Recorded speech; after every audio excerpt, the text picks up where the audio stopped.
All right, everybody, welcome to Math with Grace. Today we're going to be covering Pre-Algebra, Book 809, Lessons 1 through 4. Lesson 1 begins on page 2, and we're working our way up to variables on both sides of complex equations. And when they say complex, it just means that more things need to be simplified to get to our answer. But the way we go about that is the same as ever. We're going to combine like terms until we don't have any more, and then we're going to solve for x. So here is the first example. 5x minus 5 plus x equals negative 2x plus 2 times 10 plus 7. So we're going to simplify each side of this equation and then bring them together. So here is each side simplified. This side becomes 6x minus 5, and this side works its way down to a negative 2x plus 27. At that point, now we can move things across the equal sign and solve, right? We can add a 2x to both sides. Oh, that's what they did over here. We can add a 2x to both sides, right? We can add this 5 over here. So now we have a positive variable and we have our constant, right? Then 8 is being multiplied by x, so we do the opposite and divide, and we get our answer. Okay? Now on this side, it's the same equation, except they ended up with negative variable, which again, I try to avoid as much as possible. But of course, regardless of which way you do it, you should come up with the same answer. All right, so let's take a look at some of these problems. All right, so we're going to look at problem 1 first. I couldn't quite fit C on here. I don't like writing over things, so we'll do that part in a minute, but let's take a look at A and B. So for A, we have 5y minus 11 minus y equals y minus 2. Now, on this side of the equation, you can see that we don't have anything to simplify. It's already set. But here, we have a 5y and a negative y. Those are like terms that can be combined. So what is 5y minus y? Well, it's going to be 4y, right? Minus 11 equals y minus 2. So I just rewrote the equation now that we've simplified things. But on this side of the equation, there's nothing left to simplify. And this side of the equation, there's nothing left to simplify. So now we need to bring them across the equal sign and finish this problem.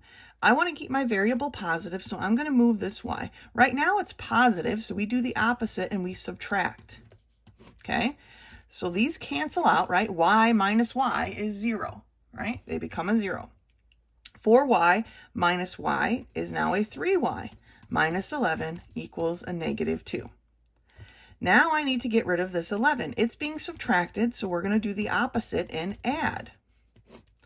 The 3y just comes down, and it's now equal to, since the negative 11 plus 11 is 0, we have a negative 2 plus 11, which gives us a 9. Now, my 3 is being multiplied by y, so I want to do the opposite and divide because we want to get that y by itself. 3 over 3 is 1, so we have y is equal to 9 divided by 3, or 3. Okay? Let's look at B. Here we have 3x plus 2 minus x minus 4 equals 3x plus 8. Again, on this side of the equal sign, we really don't have anything to do, but we have quite a bit of combining to do here. Here we have a 3x, and here we have a negative x. Here we have a 2 and a negative 4, okay? However you like to mark your like terms, go ahead and do those. This is kind of my approach here. So now I have 3x minus x gives me 2x, and I have positive 2 minus 4, and I'm going to end up with a negative 2. And then I have equals 3x plus 8, okay? Now I've combined everything I can on each side of the equal sign, so now we're going to have to cross over, right? This 3x here is a negative 3x, so we're going to do the opposite, and we're going to add 3x, okay? They become a 0 on this side, but now I have 2x plus 3x, or 5x, and then my minus 2 equals 8, okay?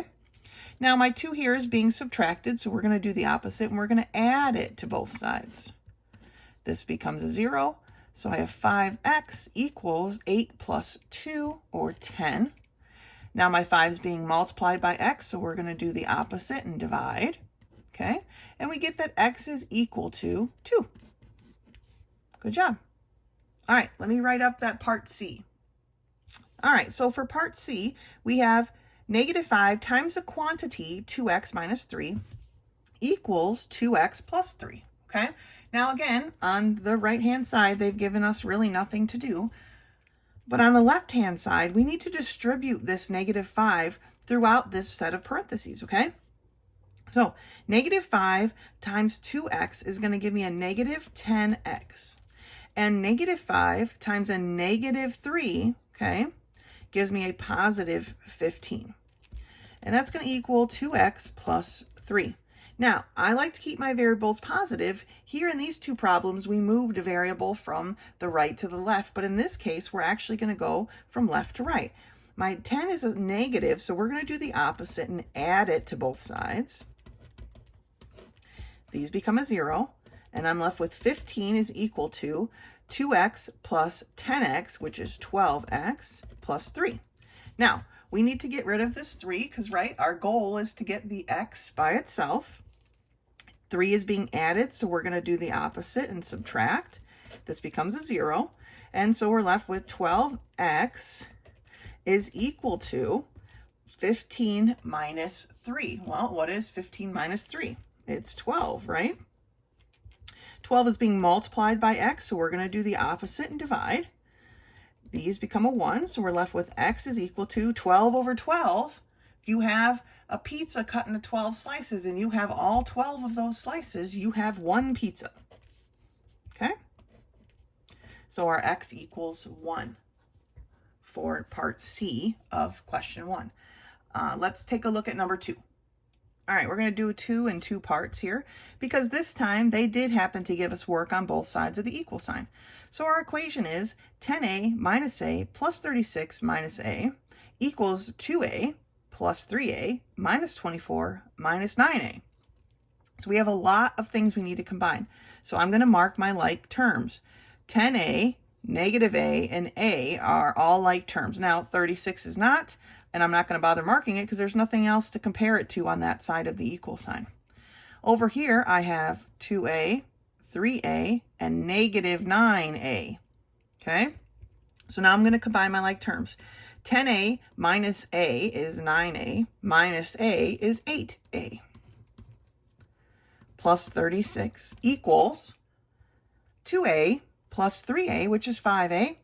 5a minus 9a. So we've got a mound of 5, right? And we're going down 9. So it's going to eat up those 5, and then it's going to keep digging down to a -4a. Okay? Minus 24.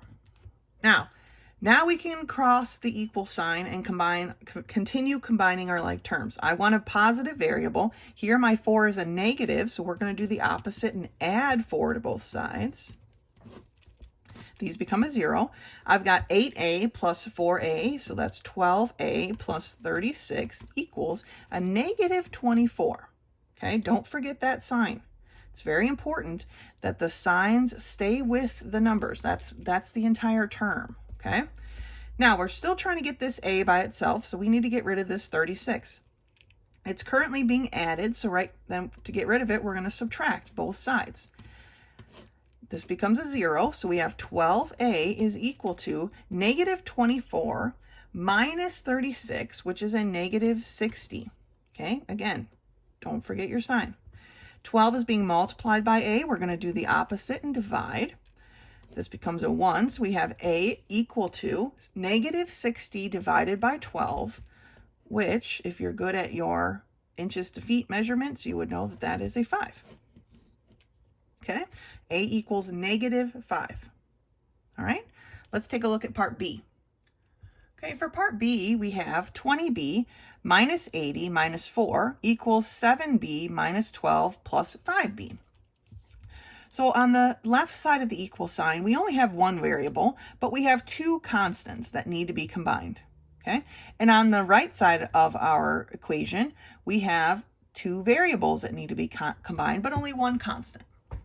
So let's do our combining. So here we have 20b minus 84, right? -80 minus 4 is a -84. And then I have 7b plus 5b, which is 12b, minus 12. Okay, now we can move things over our equal sign.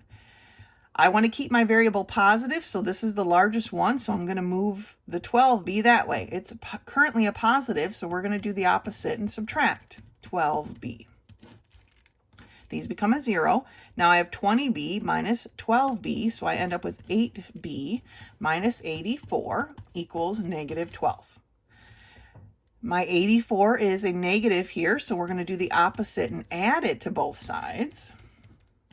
Okay, this becomes a 0, and I have 8b is equal to negative 12 plus 84, which is a 72. Okay, 8 is being multiplied by b. We're going to do the opposite and divide, and we end up with b equal to 72 divided by 8, or 9. All right, so when we're working on these problems, first step is to combine like terms on each side of the equal sign. And as we move forward with these, it will become much easier to see and understand that. And you might be able to combine a couple of these steps, maybe. But for now, let's focus on combining our like terms here and then moving across the equal sign once we have all of our like terms combined on each side. Okay, then we can move things across the equal sign to simplify until we get our answer. That's lesson 1. Great job. Lesson 2 starts on page 6, and it's entitled Compound Interest. Now, we've done interest before, but that was considered simple interest, right? So when you figure simple interest, the principal does not change during the time for which the interest is calculated. However, interest on savings is deposited directly into the account on a regular basis. If you have a savings account, and it used to be when I was younger, even checking accounts, you earned interest. And they just, at the end of each month, plop that right back into your account, okay? So what happens is that the interest is deposited and added to the principal so that the next interest is based on the new principal, okay? The increase in the principal results in even more interest over time, and that's called compound. Now, there's a lot more here that they have to say, but let's just get into the mathematics of it, right? How does that work? Well, here they're depositing it on a yearly basis, and the principal here was $10,000.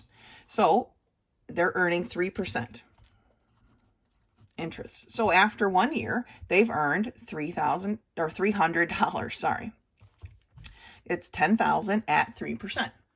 But then what happens is they turn around and deposit this $300 and add it to the principal. So the next year, the principal is $10,300. So the interest on $10,300 is $309. That gets added back to the principal. So the third year, the principal is $10,609. Okay, you see how this is going? They take 3% of that, which is $318.27. They add that back to the principal, okay? Then they take the interest on that. Then they add that back to the principal and take the 3%. They add that back, and then they find their totals, okay? Now, the total interest is going to be the ending balance, which was this one, year 5 plus its interest. That's its ending balance, okay? Well, if you subtract your original principal, which is what they did here, you'll get your total interest earned. So when at $10,000 at 3% for 5 years, they earned $1,592.74 in interest, okay? It's a cumulative thing. Every year, once the interest is paid out, it's deposited back into the account. Then there's more money in there for the next time when they take the interest. They deposit it again each time. It's kind of bouncing back and forth, okay? So let's do a couple of these problems together. All right, so we're in Book 809, Lesson 2, page 7, Compound Interest. And the first 4 problems are based on this $2,000 at 1% interest for 3 years, okay? Now, first thing we need to do is represent 1% interest as a decimal so that we can use it in these equations, right? So 1% as a decimal is going to be 0.01. I'm going to put it in parentheses for now. That is the same thing as 1%, right? We cannot just put in 1. That's not how we calculate percentage, right? We have to change it over to a decimal so that we can use it in an equation. So what is our principal year one? Well, our principal is what we started with. It's our $2,000, okay? So what is 1% of $2,000? Well, we're going to take 2,000 and multiply it by 0.01. All right? When you do that on your calculator, you get $20. All right? Now, the next step to solving this is to add this back to this. So 2,000 plus 20 is $2,020. That's our new principal for going forward in year 2. Okay? December 31st, they added 20 bucks. January 1st, you've got $2,020. All right? So now what is our interest on $2,020? Well, we take $2,020 times 0.01. All right? When you do that, you get $20.20. Okay? 2020. No looking back, right? Now we need to add that 2020 back to our 2020. Okay?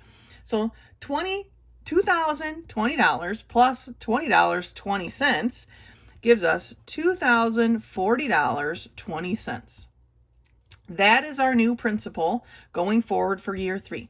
December 31st, depositing $20.20. January 1st, we've got $20.40 or $2,040.20. Okay, so now what is our 1% interest on that? Well, we take $2,040.20 times 1%. Okay, same. This step is the same every time. We're using our principal and our interest rate. Okay, and we get $20.402. Now, that's not normally how we deal with dollars, but let's just leave it like that for now. So now we need to add this back to this. All right, and we get $2,060.60, basically, with that extra 2 tacked on to the end. Okay. Now, what is our total interest earned? Right? Here's the balance for our account. This is the final balance.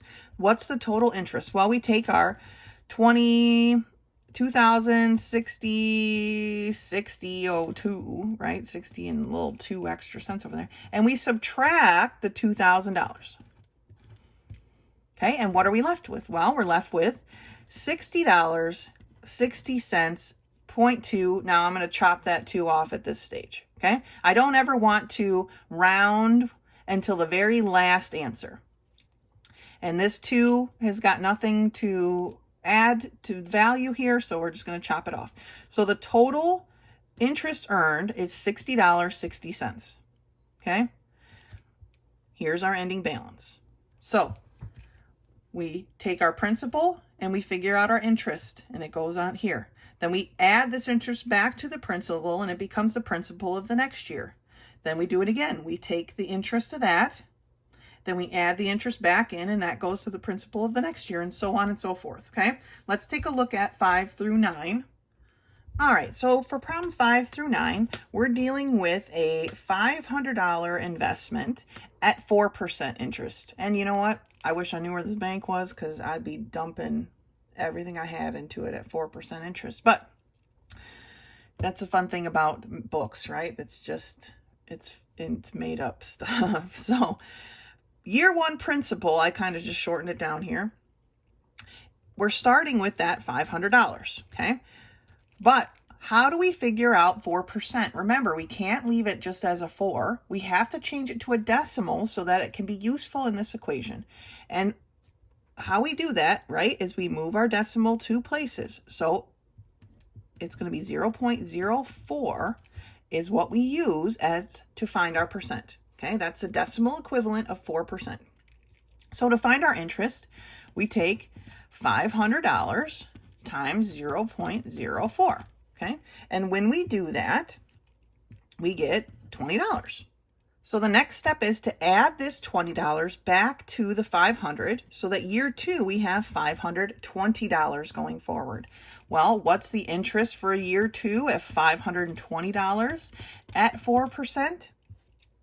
It's $20.80. Okay, we just plug it into your calculator, $20.80. Now we need to add this back to here. So we end up with $540.80. Okay, well, what's 4% of $540.80? We just multiply that by 0.04. Okay, and when we do that, we get $21.632. Okay, like I said, let's leave the decimals for now. We'll deal with them when we get down to our total. Okay, now we need to add this 21.632 back here to this $540.80, right? And that becomes $562,432. Okay, this is all calculator work. Make sure you have a good calculator that you're able to use, okay? So now we need to find the interest on $562.432 at 0.04 for our interest rate, right? Plug that in your calculator, and we get $22, 49782. Big number at the end. All right, now we need to add this to this. Okay, when we add those two things together, make sure you're getting all your decimals in there for now. We get 500, and I'm just going to write it, 584,929. Okay, and I'm sure I lopped off a couple of decimals when I did it like that, because here we had 5 and here we had 3. That doesn't quite work out, but that's all I'm going to use is these 3. So that's our ending balance. After 4 years, January 1st, we have $584.929 in there, right? Well, what was our total interest earned? So remember, to get the total interest earned, we take our ending balance of 584. That's why I tried not to round until the very end. Okay, and we subtract that $500 that we started with. Okay, because that's what we had to begin with. So that was our money to start. What did we earn on it? Well, we earned 84.929, right? Well, we need to round this 2 based on this 9. The 9 is definitely bigger than a 5, so it's going to bump this 2 up 1. So we earned $84.93, okay? That was our total earnings on $500 at 4% over 4 years, okay? It's a pretty good rate of return, 4%. You're not going to find that anywhere, reasonably anyway. So we take our principal and find our interest, okay? Make sure you're moving your decimal over properly to find your interest. Then we add it back to our principal and we put that down for the next year. Then we find our interest. Then we add it back to the principal and put that down for the next year. Okay, it's a pattern. Now 10 through 18 is a much longer time span, right? It's dealing with $100 savings at 2% interest for 8 years. But remember, it's just back and forth. Interest, add, drop it down. Interest, add, drop it down. Interest, add it back, drop it down. Okay, until you get to the very bottom. All right, so that's compound interest. Lesson 2. So lesson 3 begins at the bottom of page 10, and it's all about counting significant digits. And as you can see, I'm sure thus far, I have a lot highlighted here because there's a lot of rules, so to speak, to identifying significant digits. So this might be a good spot to either put underline what's important or make a note card. So moving forward, you have something to look back upon to make sure you're identifying these significant digits properly. So, significant digits, here we go. Every non-zero digit in a measurement is significant. So, the number 54, there are 2 693, there are 3, right? 963.36, there are 4 significant digits. None of these are zeros. They are all important, okay? So they are all significant digits. That's rule number 1. Rule number 2. Zeros preceding the first non-zero digit are placeholders, not significant digits. Okay? So in this number, 0.0043, all of these zeros here are just placeholders, and therefore they are not significant. There are only 2 significant digits, the 4 and the 3. For 0.23, there is this one placeholder, so there are only 2 significant digits. And for 0.1, again, placeholder, 1 significant digit. Okay, so zeros preceding or coming before the first non-zero are just placeholders. Okay, and obviously if there's zeros before, then we're talking about decimals, right? Because there's no other time that we have zeros before a non-zero. When we have big numbers like this, if this was a 0, it wouldn't be before. It's in the middle, because here's the first non-zero, right? So if we have zeros before non-zero digits, it's always going to be decimals. And they're just considered placeholders, and they are not significant. That's rule number 2. Let's slide on up here to page 11, and let's look at the rest of these, right? Rule number 3. Zeros between non-zero digits are significant digits. Okay, so 607 has 3 significant digits. This is not a placeholder. It is significant. It's between non-zeros. Therefore, it is significant. 30201, 5 significant digits. Okay, so these are talking about zeros in between, not before or after, but in between. Those are significant zeros. Let's look at number 4. Any zero to the right of a non-zero digit in a number that contains a decimal point is a significant digit. Okay, remember when we talked about precision a few videos back, and we said that a number, even though it had a 0 here in the decimal, was more precise than not, like this 40, right? You could just write this as 40, but this is a more significant number because it says that you went to the hundredths in your measurements, right? So these are significant digits. Here, this 0 in the front, so the 0 before the non-zero digit is not significant, but this 0 at the end is significant, okay? 0.00430. These 3 become before a non-zero, therefore they are not significant. 430 are the only significant digits in that number. All right? Now, let's take a look at number 5. Not sure it's a rule, but it's something to think about.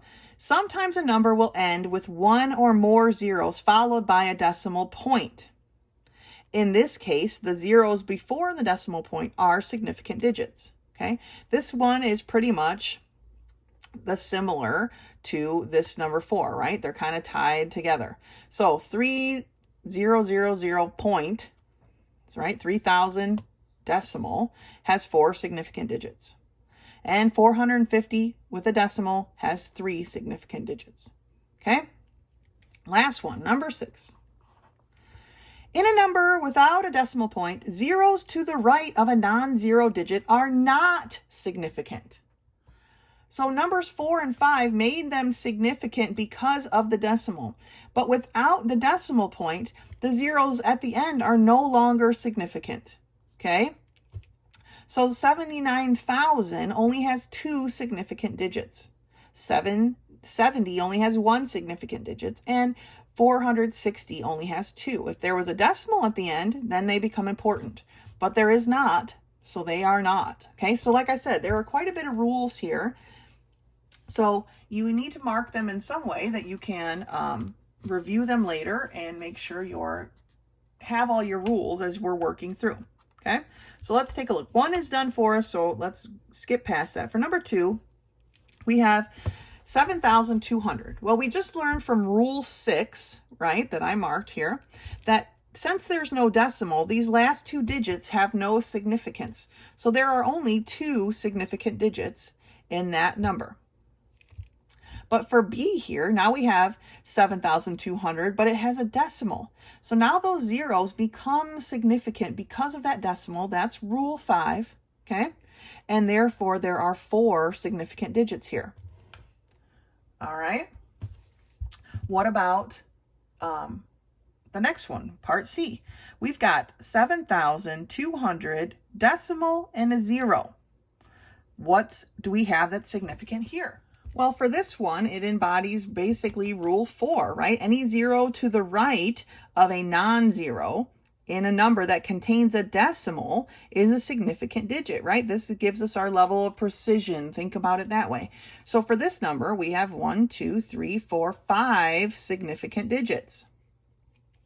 Well, what about letter D of number 2? 0.0720. Well, remember, by Rule 2, that the zeros that come before a non-zero are not significant. So 720. Remember this, because there's still a decimal in this number, this 0 in the back is important. This 0 to the right is important. So there are 3 significant digits there. Let's take a look at number 3.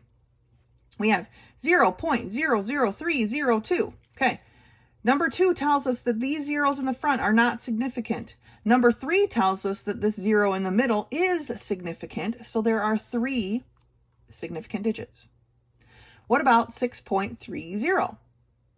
Well, 6.30, all of them are significant, right? Because we read in number 4 that this number gives us precision, right? It is important. So there are 3 significant digits there.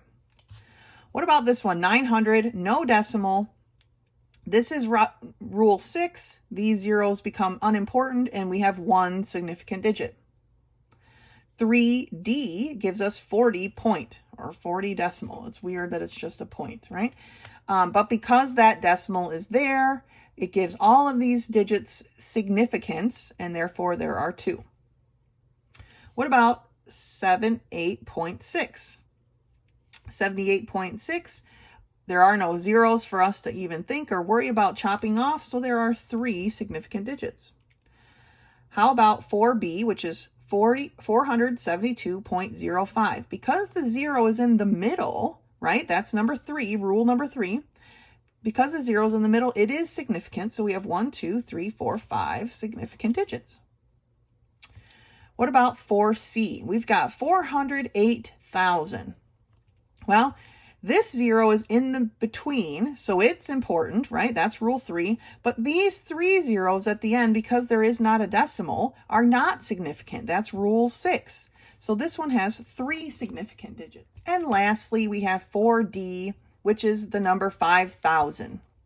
There's no decimal here, so these last 3 zeros become insignificant, right? That's Rule 6. And so there's only 1 significant digit in that number. Okay, so when working with significant digits, please take the moment, take the time to write down, maybe on a note card, or mark them here and dog ear the page or something, the rules, right? There are 6 rules here that we need to follow in determining our significant digits, and they're important. All right, so my best suggestion would be to put it on a note card, labeled significant digits. Therefore, you'll have it with you on your quizzes and your upcoming test. Okay? Great job on lesson 3. Lesson 4 begins on page 15, and it is the funniest, most ironic lesson that I think in this book, because I know this is the picture of the book, right? They use it in every lesson. I'm pretty sure it's some Amish people riding bikes, right? But the lesson is entitled Vehicle Insurance. Do the Amish drive cars? I'm not even sure. But here's what we're talking about today is vehicle insurance, right? And so I'm going to read some of this. It's pretty much boring. The whole point of vehicle insurance is you need it, so make sure you have it, right? But most states and provinces in North America require liability insurance in order to license a vehicle. You have to have insurance on your car. If you're driving without insurance, you are driving illegally, okay? Illinois is one of those states. You have to have insurance. Now, liability insurance covers any damage to this vehicle, any damage that your vehicle causes to another person's health or property. So with liability insurance, it only covers if you caused the accident. It only covers what damage you did. Okay, say you smashed into a stop sign, but you dented your car, but the liability insurance is only going to pay for that stop sign to be replaced. Okay, they're not going to pay for you to fix your car. That's not what kind of insurance this is. Usually that's the kind of insurance you get if your car does not have a lot of value, or you own it and you feel comfortable repairing it yourself. Okay, if a vehicle is purchased with borrowed money, so therefore you have a car payment, right? You're paying the car dealership or the bank, wherever you got your loan from. You took a loan out for the car. The lender usually requires collision insurance. Now, collision insurance covers the cost of the damages you did when you smashed into that stop sign, right? It will pay for the stop sign, but it also covers the cost of fixing your car. Okay, you need a new radiator and you need some body work. Now it'll cover that as well. That is collision insurance. And when you owe money on a car, so technically it's not really yours yet, they require collision insurance because they want their property, the bank or the car dealership, they want their property to stay in good condition. Collision insurance, of course, costs more because it's paying for more things, right? It's not just paying for the damage to that stop sign, but it's also fixing your car. So it costs more than liability insurance. Now, there's a whole bunch of other stuff here. You can get extra insurance, comprehensive insurance from hailstorms, flood, theft, and similar situations. I actually have higher mileage for tows because I live out in the country, and what's covered on my insurance was only 20 miles. They tow your car for 20 miles and they pay for that. Well, there's nowhere I'm going that's only 20 miles away. Okay, unless I'm going to the post office, and I hope I don't need to be towed from the post office, right? If I'm going somewhere, it's longer, it's more. So I had to call my insurance company and say, hey, I need a higher tow mileage because there's nowhere around here that's less than 20 miles. And so they bumped that up. So there's different comprehensive things you can pay for. Like they said, hailstorms, flood, theft.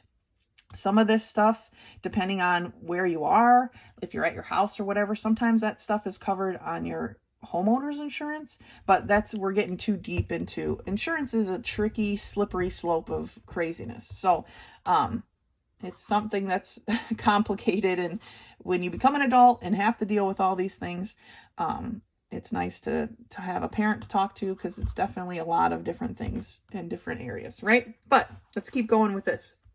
It says here that there are many factors that influence your premium. Remember, your premium is the amount that you pay each year.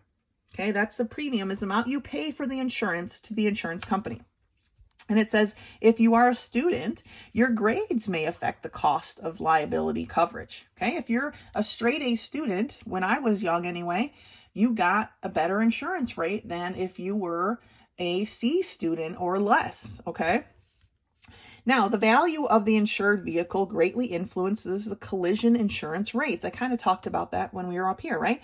If your car is just a kind of, gets you around, it's not really that very, it doesn't hold a lot of value, then your insurance rates will be less because it's less to fix it. It's less to replace it.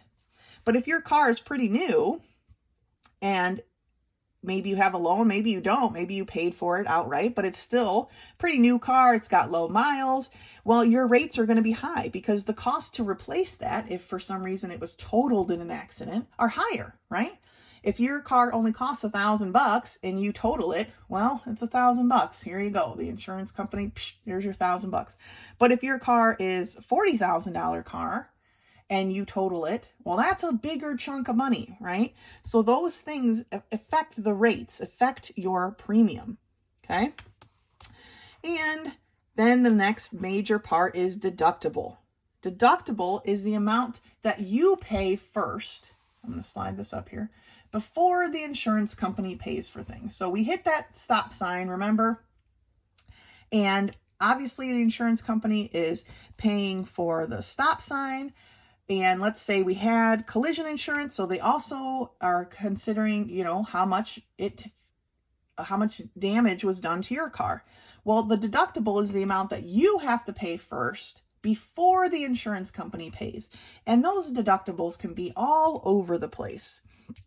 Some people prefer a lower deductible. Maybe they don't have a lot of cash on hand and can't afford to pay $1,000 deductible before their car will get fixed. So they request a lower deductible, but by requesting a lower deductible, it actually increases the rates because your insurance company is going to get their money one way or the other. Okay, let's just face it. Facts are facts. You have to have insurance, so they kind of got the strong arm on you. So they're going to get their money one way or the other. So your deductible is lower. Say you want your deductible to be $250. They're just going to increase the cost of your premium to make up for that. But some people choose to take a higher deductible and they say, I'm willing to pay $2,000 before of deductible and then have insurance fix my car. Well, that brings down your premium then, and your monthly payments or your yearly payment will be less. Your premium payment will be less. Okay. So it's kind of it's a personal thing you have to consider with your finances. If you can afford a higher deductible or if you need a lower deductible and can afford a higher premium. Okay. Right now with these problems, we're kind of just working on deductible type information. So let's take a look at number 1 here on page 15. And it reads, one morning, Bill hit a deer on the way to work. His vehicle had to be towed to the repair shop. The total repair bill, including the tow, was $1,145.79. How much was left to be covered by the insurance company after Bill paid the $750 deductible? Now remember, the deductible is what Bill is paying first. So the total cost was $1,145.79. Bill had to pay $750 first before the insurance would pay. That's what deductible means. You pay that first. So this is how we figure it out. Okay, we take the total bill, subtract Bill's deductible, and then we get our answer. And we come up with the fact that insurance company will then pay $395.79. All right, that's what's left over after Bill pays his deductible. So that's what I said, deductibles matter, right? $750, that can be a lot of money, all right, to have sitting around waiting for the accident to possibly maybe occur, right? These are things we have to be prepared for as drivers of cars, as responsible adults driving around. Are we ready to pay deductibles if we need to? Okay, so we need to make sure we're saving our money appropriately. Let's take a look at number 2. Bill paid $1,420 a year for liability insurance before he was married. He paid this in equal quarterly payments. Remember, quarterly, think of it as a quarter. How many quarters are in a dollar? 4, right? So quarterly means 4 payments throughout the year. So how much did he pay? Well, he paid $1,420 divided into 4 payments, right? That's what quarterly means. So what is that number? That tells us that Bill paid $355 per quarter. Okay? Now, nowadays, this is pretty simple, basic insurance information. But nowadays, if you pay by the quarter or by the month, you actually end up paying a little bit more. If you paid it all in one lump sum, you actually pay a little bit less. So those are one more thing you have to consider when you're working on insurance information. The book is just laying it out simple so you can see the math, but it's, of course, never as simple as it seems, right? Let's turn the page. I believe there's one more problem on page 16. All right, so the last problem at the top of page 16 says, one of Westside's trucks was involved in a minor accident. The body shop estimated a cost of $1,690 to repair the damage using original equipment manufacturer, or OEM parts, okay? If Westside used aftermarket parts, the cost would be $1,436.50. The cost of using aftermarket parts was what percent of the cost of using OEM parts? So that is our clue sentence. The cost of using aftermarket parts, so $1,436.50 was, which is just the past tense of is means equal sign. What percent? We don't know. That's going to be our variable. The cost of the OEM parts. Well, that's $1,690. Okay, so rather than the of is proportion, we read our story problem and was able to set up this equation. Okay, this is our question. That's what they want to know. Now we just solve for x. 1,690 is being multiplied by x, so we're going to do the opposite and divide both sides. Okay, and we end up with x is equal to what? Well, we get 0.85, right? Put in your calculator, 1,436.5 divided by 1,690 gives you 0.85. But that they're talking about percentages. So now we multiply that by 100, right? Or we move our decimal place 2 places, and we see that it's 85%. All right, so what is the cost? What is the percent of it? It's 85%. Using the aftermarket parts is 85% the cost of using the manufacturer parts. Okay, so this sentence here was the key sentence. The cost of using aftermarket parts was what percent of means multiply, right? The cost of the OEM parts. That's how we set up our equation. All right, so insurance. I read through a lot of stuff there. Just remember when working through these problems that the deductible is what you have to pay first, okay? The premium is what you pay the insurance company on a yearly, quarterly, monthly basis, all right? But the premium or the deductible is what you have to pay first if there's an accident before the insurance company will pay the rest, okay? Lesson 4, great job.